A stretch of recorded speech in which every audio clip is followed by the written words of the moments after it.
Hello friends, आज इस video में हम देखेंगे कि अगर हमें अपनी ही स्टेट में जीएसटी का बिल बनाना हो तो उसको कैसे बना सकते हैं। सबसे पहले यहाँ मैं कंपनी क्रिएट करता हूँ। यहाँ मैंने डेमो कंपनी क्रिएट कर ली।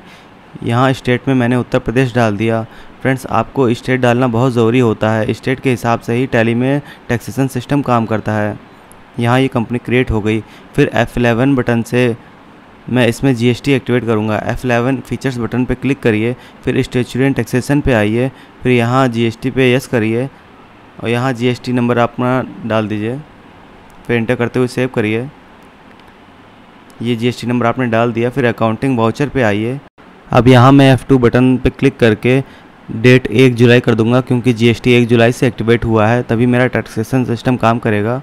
फिर यहाँ Alt+C पार्टी लेजर पे क्रिएट करके नई पार्टी को क्रिएट करूँगा। यहाँ संडे डेप्टर्स। अब यहाँ पे भी आप ध्यान दीजिएगा, स्टेट डालना बहुत ज़रूरी है। अगर वो जिस स्टेट की पार्टी हो वो ज़रूर डालिए, तभी आपका सेट आल्टर जीएसटी एक्टिवेट होगा। यहाँ फिर यस करिए। रेगुलर है तो रेगुलर, पार्टी का जीएसटीएन नंबर डाल दीजिए।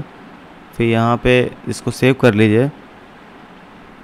फिर सेल्स लेज़र में Alt+C बटन करके क्रिएट करिए। यहाँ मैं सेल्स जीएसटी नाम से एक लेज़र क्रिएट करता हूँ। इसको सेल्स अकाउंट के अंदर रखूँगा और बाकी आपको कहीं कुछ चेंज नहीं करना है। सिर्फ इस जीएसटी एप्लीकेबल पे क्लिक कर दीजिए। ये आपका गुड्स है तो गुड्स सेलेक्ट कर लीजिए। अब यहाँ Alt+C से नया आइटम क्रिएट करता हूँ। जैसे यहाँ मैंने प्रिंटर क्रिएट किया, यूनिट पीसेस डाल दिया।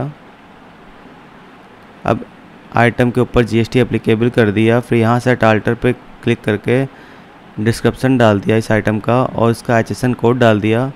फिर कैलकुलेट टाइप ऑन वैल्यू कर दिया। टैक्सेबल है तो इसको टैक्सेबल कर दिया। आपका टैक्स जितना लगता हो, जैसे 18% है तो यहाँ क्लिक कर दिया। फिर गुड्स सेलेक्ट करके एंटर कर दिया।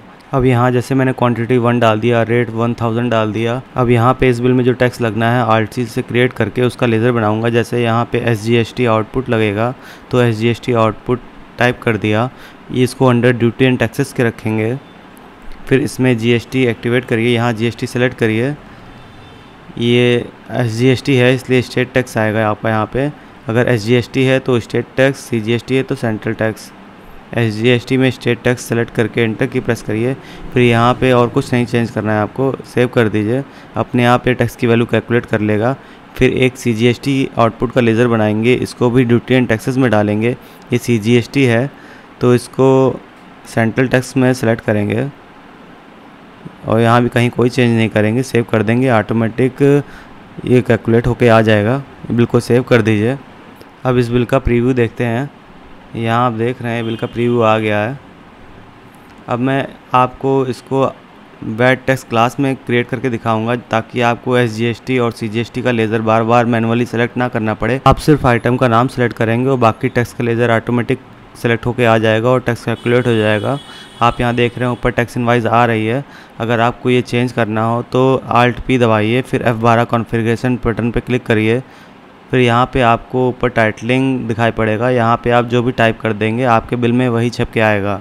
जैसे अब यहाँ टैक्स इनवाइस को हटा के मैंने अगर इनवाइस टाइप कर दिया तो अब मेरे बिल में इनवाइस टाइप होके आएगा।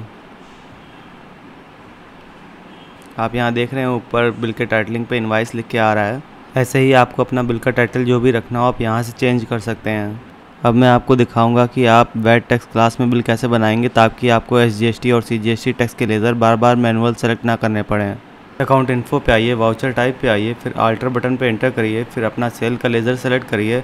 फिर यहाँ पे आपको दिखाई पड़ेगा नेम ऑफ क्लास। यहाँ पे अपना क्लास डालिए। जैसे मैं यहाँ सेल इन UP टाइप करके एंटर की प्रेस करता हूँ। अब ये नई विंडो ओपन हो गई। अब यहाँ पे आप लेज़र सेलेक्ट करिए, स्टेट GST जो बनाया था। फिर यहाँ पे SGST आउटपुट सेलेक्ट करिए। फिर यहाँ पे CGST आउटपुट सेलेक्ट करिए और फिर सेव कर दीजिए। अब मैं बिल बनाऊंगा। यहाँ अकाउंटिंग वाउचर पे आइए, F8 बटन पे प्रेस करिए। फिर यहाँ आपको दिखाई पड़ेगा सेल इन स्टेट, उसको सेलेक्ट करिए। अब यहाँ अपने आप SGST और CGST के लेज़र दिखाई पड़ रहे हैं। फिर यहाँ मैं एक नई पार्टी क्रिएट करता हूँ। जैसे Alt+C की दबाया, यहाँ सौरभ डाल के मैंने पार्टी क्रिएट करा, संडे डेप्टर्स। फिर इसका स्टेट सेलेक्ट कर लिया। फिर यहाँ पे सेट आल्टर GSTN पे क्लिक करके GSTN नंबर डाल दिया।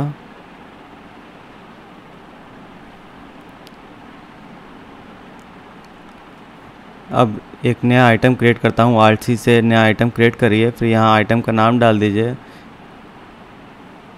फिर इसकी यूनिट सेलेक्ट करिए, फिर यहाँ सेट अल्टर पे क्लिक करिए।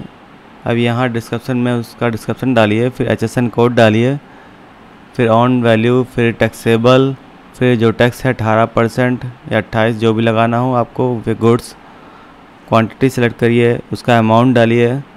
अपने आप टैक्स कैलकुलेट होके आ गया। अब यहाँ पे डिस्प्ले स्टैट्यूटरी रिपोर्ट GST पे एंटर करिए। यहाँ GSTR 1 में सेल का आता है। अब यहाँ पे देख रहे हैं मैंने 2 बिल बनाए थे, ये दोनों बिल आपको यहाँ दिखाई पड़ रहे हैं। आपको ये वीडियो अच्छी लगी हो तो लाइक करना ना भूलें। अगर आपने YouTube चैनल PK सचिन को सब्सक्राइब नहीं किया तो अभी सब्सक्राइब करें और उसके बगल में बेल के आइकन पर क्लिक करें ताकि आपको नेक्स्ट वीडियो का रिमाइंडर मिल सके। इस वीडियो में मैंने आपको जो वैट टैक्स क्लास बताई वो एक्सक्लूसिव टैक्स है, यानी कि आइटम का रेट डालने के बाद उसके बाद टैक्स लग रहा है। मैं अगली वीडियो में आपको इंक्लूसिव टैक्स का बताऊँगा, यानी कि आप जो आइटम का रेट सेलेक्ट करेंगे उसमें जो टैक्स होगा वो अपने आप कैलकुलेट करके अलग अलग कर देगा। फ्रेंड्स, अभी मैं ऐसी कई और वीडियो अपलोड करूँगा जिसमें आपको काफ़ी डिटेल में समझाऊँगा। जैसे आप अभी पुराने डेटा को GST के डेटा में कैसे माइग्रेट करेंगे, सारे GSTN नंबर और हर पार्टी में अगर आपको टैक्स और HSN कोड लगाना है वो आप एक साथ कैसे लगा सकते हैं। तो आप सब्सक्राइब ज़रूर करें और बेल के आइकन पर क्लिक करें ताकि जैसे ही मैं नई नेक्स्ट वीडियो अपलोड करूँ आपको उसका रिमाइंडर मिल सके।